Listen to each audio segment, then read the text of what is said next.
नमो भगवते वासुदेवाय। आज हम आप लोगों को इस अधिक मास में भगवान विष्णु और नारद मुनि की 6 कहानियाँ सुनाने जा रहे हैं। नारद मुनि जी की कुछ बेहतरीन कहानियाँ जिनसे हमें पता चलता है कि कैसे नारद मुनि हमेशा तीनों लोकों में भ्रमण कर सूचनाओं का आदान प्रदान करते थे। नारद मुनि का आदर सत्कार देवी देवता मुनि से लेकर असुर लोक के राजा समेत सारे राक्षसगण भी करते थे। नारद मुनि के पिता ब्रह्मा जी हैं और मान्यताओं के अनुसार नारद मुनि ब्रह्मा जी की गोद से पैदा हुए थे। कहते हैं कि ब्रह्मा जी का मानस पुत्र बनने के लिए उन्होंने पिछले जन्म में कड़ी तपस्या की थी। यह भी कहा जाता है कि पूर्व जन्म में नारद मुनि गंधर्व कुल में पैदा हुए थे। नारद मुनि और भगवान विष्णु की 6 कहानियाँ इस प्रकार हैं। पहली कहानी। एक बार पृथ्वी का भ्रमण करते समय नारद मुनि को उनके एक खास भक्त ने याद किया जो नगर का एक सेठ था। सेठ ने नारद जी का अच्छे से स्वागत किया एवं उनसे प्रार्थना की कि हे प्रभु, आप ऐसा कोई आशीर्वाद दे जिससे हमें एक बच्चा हो सके। नारद ने सेठ से कहा कि तुम चिंता न करो, मैं अभी भगवान नारायण से मिलने जा रहा हूँ। उन तक तुम्हारी प्रार्थना अवश्य पहुँचा दूँगा और वे अवश्य कुछ करेंगे। नारद भगवान नारायण से मिलने पहुँचे और उन्हें सेठ की व्यथा बताई।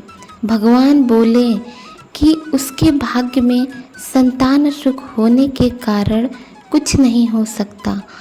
उसके कुछ समय बाद नारद ने एक दिए में ऊपर एक तेल भरकर उसे अपने हथेली पर रखकर पूरी विश्व की यात्रा की। अपनी यात्रा उन्होंने भगवान विष्णु के धाम में आकर पूरी की। विश्व की यात्रा करके नारद जी को बहुत घमंड हो गया कि उनसे ज़्यादा ध्यानी और विष्णु भक्त कोई और नहीं है। अपने इसी घमंड के कारण नारद जी दोबारा पृथ्वी पर आए और उसी सेठ के घर पहुँचे। वहाँ नारद जी ने देखा कि सेठ के घर में 4 छोटे छोटे बच्चे घूम रहे हैं।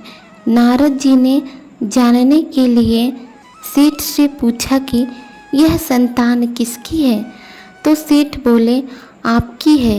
नारद इस बात से खुश नहीं हुए और स्पष्ट बताने के लिए कहा।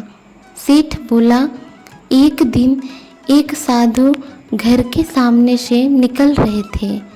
कह रहे थे कि 1 रोटी दो, 1 बेटा, 4 रोटी दो तो 4 बेटे। मैंने उन्हें 4 रोटी खिलाई। कुछ समय बाद मेरे घर 4 पुत्र उत्पन्न हुए। इस बात से नारद मुनि बहुत ही नाराज हुए और सीधे ही भगवान विष्णु के पास पहुँचे। नारद को देखते ही भगवान अत्यधिक पीड़ा से कराहने लगे।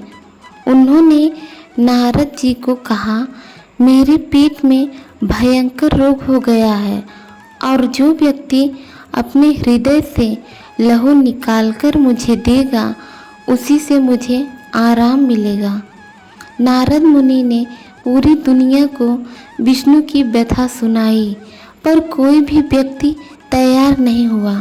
अब नारद ने यही बात उस साधु को बताई तो वो बहुत खुश हुआ।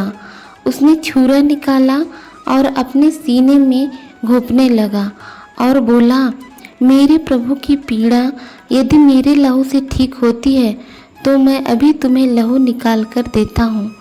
जैसे ही साधु ने लहू निकालने के लिए चाकू अपने सीने में घोंपना चाहा तभी भगवान विष्णु प्रकट हो गए और बोले जो व्यक्ति मेरे लिए अपनी जान दे सकता है वह व्यक्ति किसी को 4 पुत्र भी दे सकता है।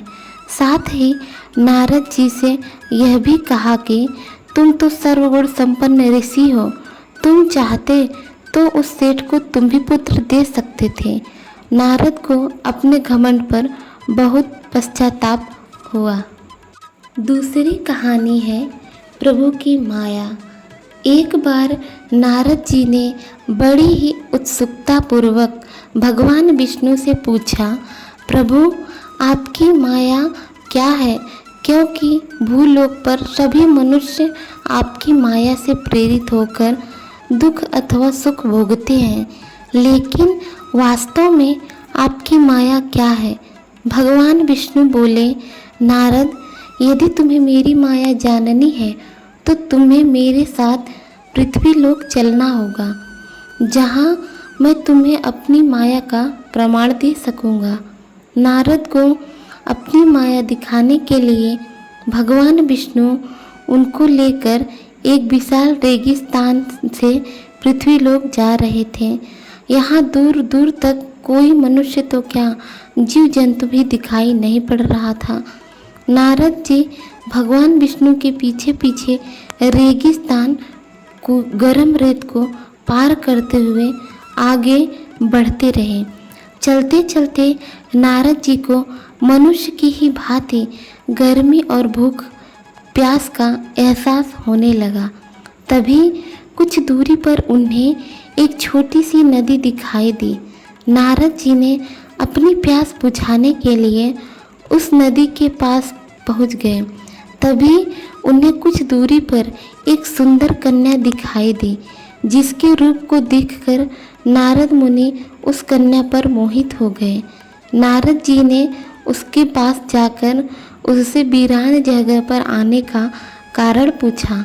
कन्या ने बताया कि वह पास के ही एक नगर की राजकुमारी है और अपने कुछ सैनिकों के साथ रास्ता भटक गई है। नारद मुनि भी राजकुमारी के साथ उसके राज्य में पहुंच जाते हैं। राजकुमारी सब हाल अपने पिता को बताती है।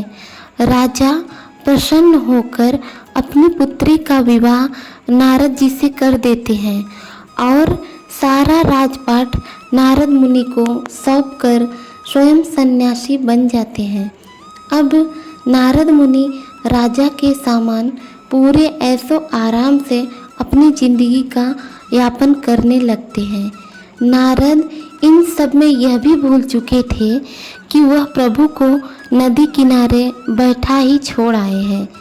समय बीतने के साथ नारद को उस राजकुमारी से 2 संतानें भी हो गई। नारद मुनि अपने फलते फूलते राज्य और पुत्रों को देखकर बहुत ही खुश हुए। एक दिन उस राज्य में 3 दिन लगातार इतनी घनघोर वर्षा हुई कि पूरे राज्य में बाढ़ आ गई। सभी लोग अपनी सुरक्षा के उद्देश्य से इधर उधर भागने लगे। नारद भी एक नाव में अपनी पत्नी और दोनों बच्चों को लेकर सुरक्षित स्थान की खोज में चल दिए। बाढ़ इतना भयानक रूप ले चुकी थी कि राज्य से निकलते हुए नारद जी की पत्नी नाव से नीचे गिर गई और तेज बहाव के साथ बह गई। नारद जी शोक करते हुए जैसे तैसे राज्य से बाहर उसी नदी के पास आ पहुँचे, जहाँ नारद जी प्रभु के साथ अपने प्यास बुझाने के लिए आए थे। नारद मुनि नदी के किनारे पर बैठकर शोक करते हुए जोर जोर से रोने लगते हैं। मेरे बच्चे, पत्नी, सब कुछ तो नष्ट हो गए। अब मैं इस जीवन को जीकर क्या करूँगा। जैसे ही नारद मुनि नदी में कूदने की कोशिश करते हैं, तभी भगवान विष्णु उनका हाथ पकड़ लेते हैं और कहते हैं, ठहरो नारद, यही तो थी मेरी माया। जो अब तक तुम्हारे साथ घटित हुआ वह सब मेरी ही माया थी। अब नारद मुनि भली भांति समझ जाते हैं, अब तक जो कुछ भी उनके साथ घटित हुआ वह सब कुछ केवल प्रभु की ही माया थी। ओम ओम नमो भगवते वासुदेवाय।